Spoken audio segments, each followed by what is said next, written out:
So, welcome to Right Riches Talks, a conversation that we'll be having over quite a period of time with all sorts of people about what right riches actually means to them and unpacking some of the ideas behind right riches. So it'll be conversations with a whole range of different people. So we hope you'll join us and be part of these conversations as we go forward.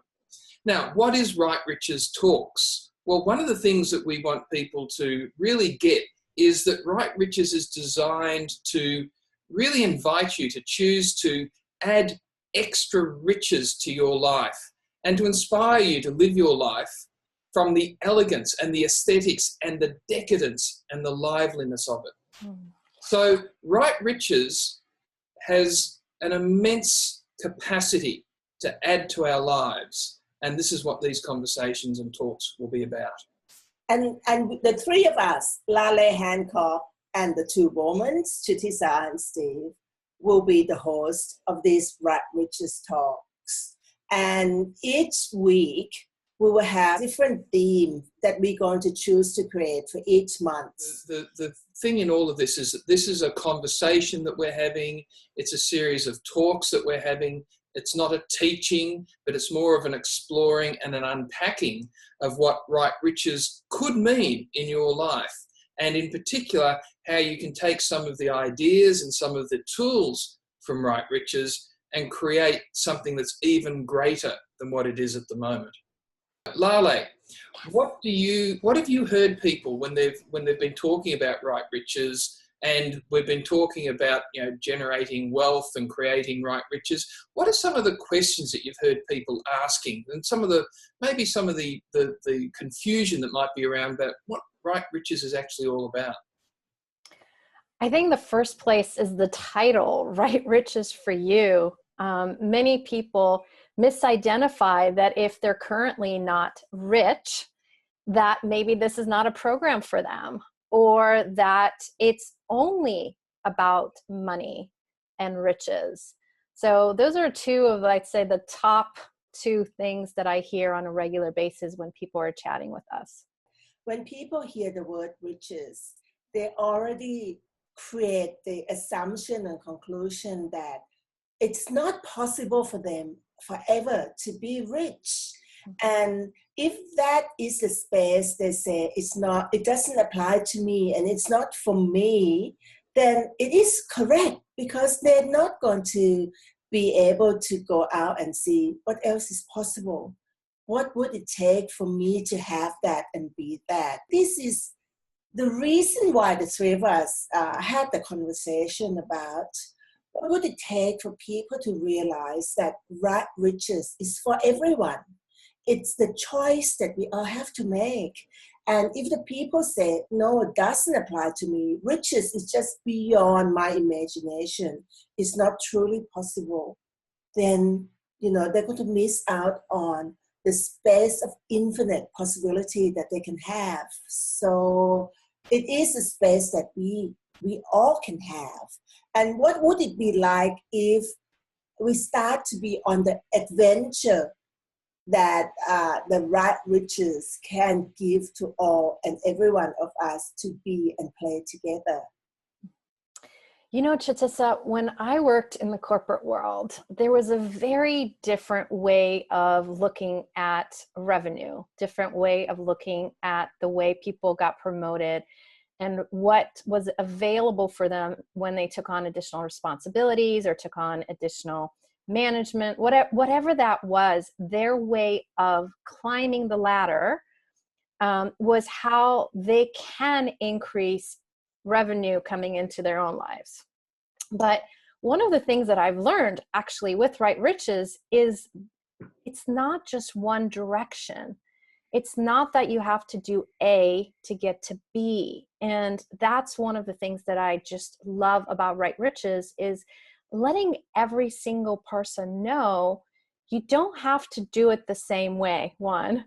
But two, it's not about, it's not just about money, but it's how do you enrich your life? How can you take whatever it is that you actually enjoy, you would like to add to your life, or anything else, and make it happen? no longer start dreaming about it, but actually make it happen. Now, most of us think we can make it happen one way. And only with money. And only with money. That if they don't have money, there's no way that they can make it happen. What if creation doesn't require money? And to be truly rich, it's to have everything that you require to nurture your life and living, which includes money, but is not about money. And so when we're talking about right riches, it's about looking at the ways that we can really expand and create with and for our life, rather than looking at external influences like other people's money or jobs or things like that, where you are so constrained by what you think other people are expecting from you that you can only do what this reality expects of you. And what we want to do is we want to break down those barriers. We want to say right riches is available to everybody, but it does require quite a few points of view to change. And that's the whole purpose of these right riches talks, is to assist people to look at the points of view they've got and invite them to change them to something different. I love that topic, points of view, because when I first started to apply these tools, I didn't even realize how many points of view I had about money or about me, about my life, about my businesses. I mean, there were so many points of view I had based on what it takes to create a business, what it takes to grow a business, what it takes to make a business successful. And so when you say that, Steve, I love it, because it is us opening the doors to things that you don't even realize you're actually even thinking, or that you have these points of view that may be holding you back from everything else that you can add to your life. And the thing is, the points of view, they don't have to be negative. No. Even positive point of view still can hold you back from create more and generate more. For example, if the person has a point of view that they got it right, and this is they are attaining wealth and abundance already, they would never ask what else is possible, because once they have the rightness of their point of view that they already have it, they cap how much more they can have, and they refuse to see other possibility that they could have more. So when we talk about points of view, we're not talking about the limited point of view that you have to get rid of. It's about having all the point of view that wouldn't allow you to be more, have more, and generate more. And right riches is about no limitation, about living your life without any limitations. And I think one of the great conversations that we will have is that the willingness to change your point of view, and changing your point of view, is what actually attracts money, because the energy of that curiosity and that willingness to change, it doesn't mean you have to change it, but the willingness to change it, that energy creates the environment in which money is really attracted to. And so looking at points of view, what I think is really fun about this is that you don't even need to know sometimes what your point of view is. You just have to be willing to change it, whatever it is.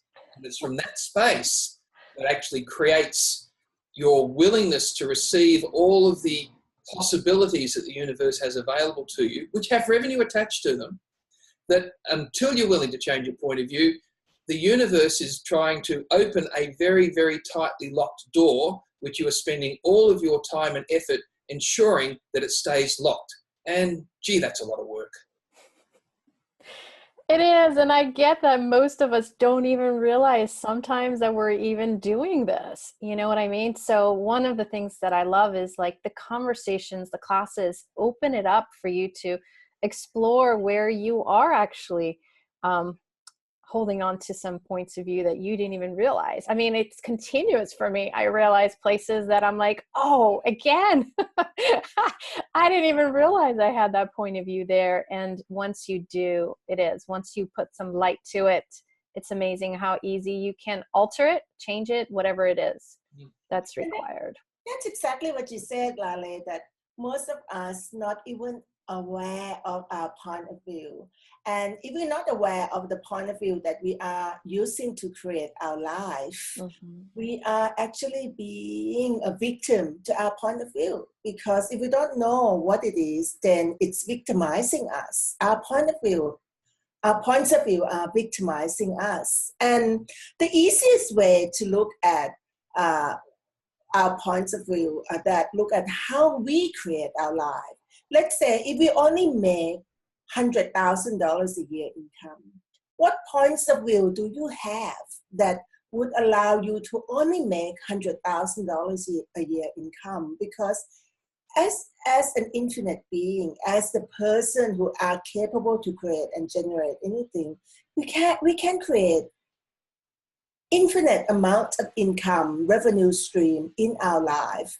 So if we only create, 20,000, 50,000, 100,000, that there must be a point of view that create that for us in our own life. And it's interesting because you can play around with these points of view.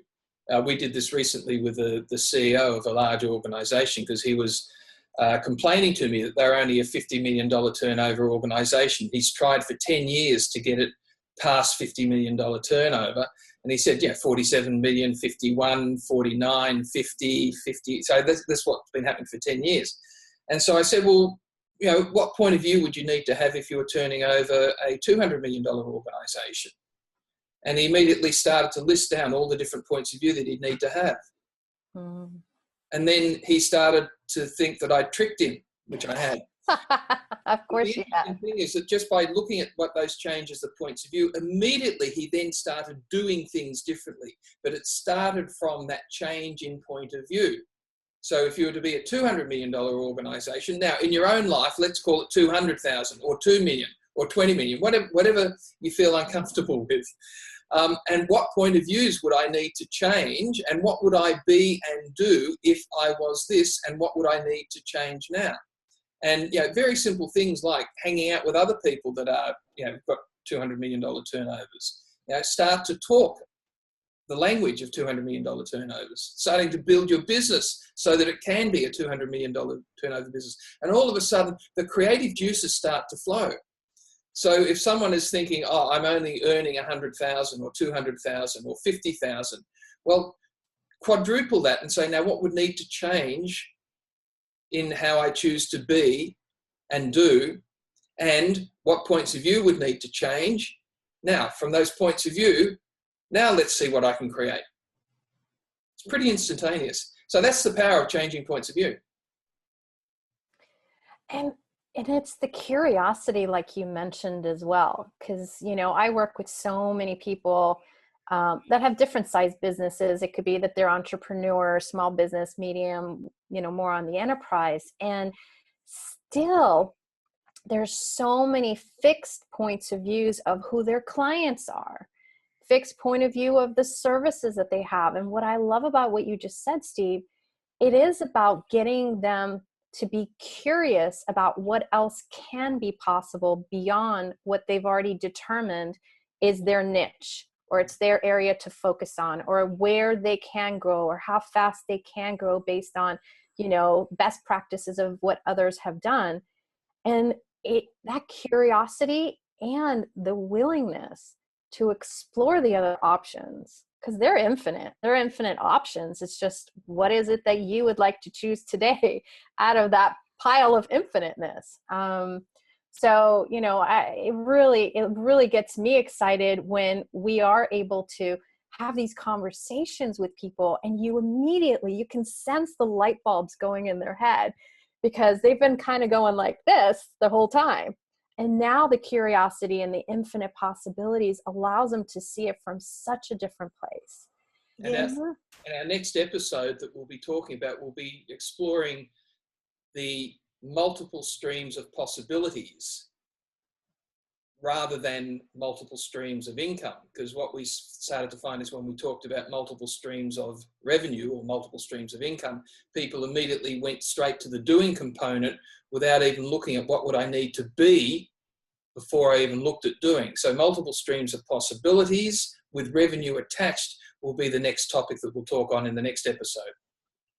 And the thing is, we're going to be looking at all kinds of topics that will generate different possibilities in our life, in everyone's life, in all the participants, in all the facilitators, in all the listener, that, that there is no limitation here. If you choose to create your limitation, that is a choice that you have created yourself. And we would like it to invite people to recognize that if there is limitation in your life, you have created it. So what needs to change? What can you be and do different that will allow you to have totally different life and different reality?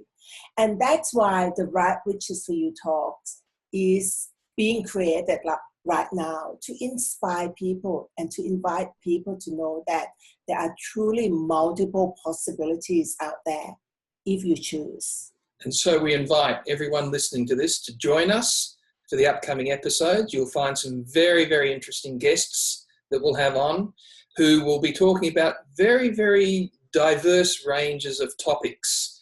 So please join us, and we look forward to having these talks with you. Thank you. Bye.